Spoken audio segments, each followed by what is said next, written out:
आज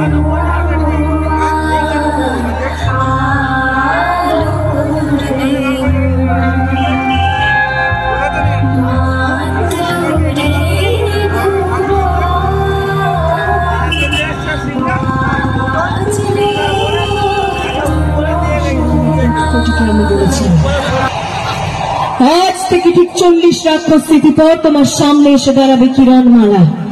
তুমি যেখানেই থাকো না কেন, কিরণমালা তোমাকে ঠিক খুঁজে বার করবে।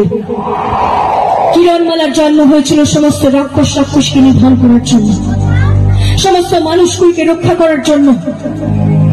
আমি প্রতিশ্রুতি নিয়েছিলাম সমস্ত মানুষকে রক্ষা করব, শেষ করবো ওই রাক্ষসী রানী কটকটি পাকাটি বিটকেল ডঙ্কার বজ্রমালাকে। আমার প্রাণের কুমারকে কেড়ে নিয়েছে, আমার ছোট্ট মেয়ে আলোকমালাকে ছিনে নিয়েছে।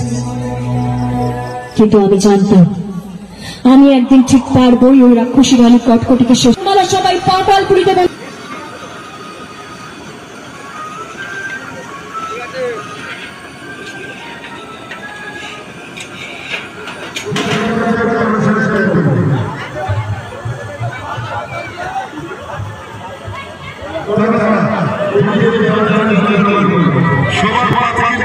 খালি হবে